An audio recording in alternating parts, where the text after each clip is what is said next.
ஒரு 2 நிமிஷம் நான் உங்ககிட்ட பேசணும். நான் சீக்கிரமா ஹோட்டலுக்கு போகணும். ஹோட்டலுக்கு தானே? போய்க்கலாம்.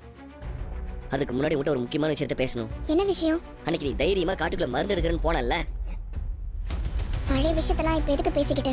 கேட்கறதுக்கு மட்டும் பதிலே சொல்லு. அன்னைக்கு நீ காட்டுக்குள்ள மாத்து மருந்து எடுக்கிறேன்னு போனப்ப நான் உன்னை பார்த்த நேரத்துல நீ என்கிட்ட மயங்கி கிடந்த. உன்கிட்ட மாத்து மருந்து எதுவுமே இல்லாம இருந்துச்சு. உன்னால அன்னைக்கு அந்த மாத்து மருந்து கண்டுபிடிக்க முடியல என்ன? நீ எதனால வழியில மயக்கம் போட்டு விழுந்து கிடந்த? இப்ப எதுக்கு நீ இதெல்லாம் கேக்குறிய? நான் கேட்கறதுக்கு மட்டும் பதிலே சொல்லு.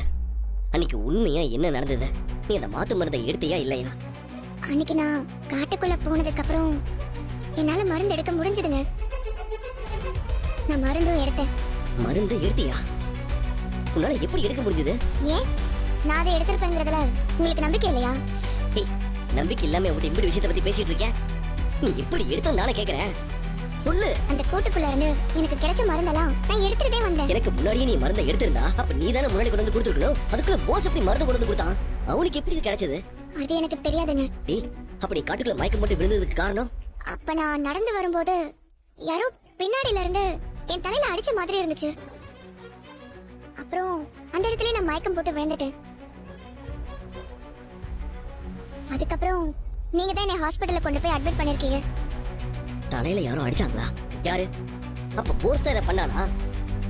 அது யாருங்கிறதையே பார்க்காம நான் எப்படிங்க அது அவர்தானே சொல்ல முடியும்?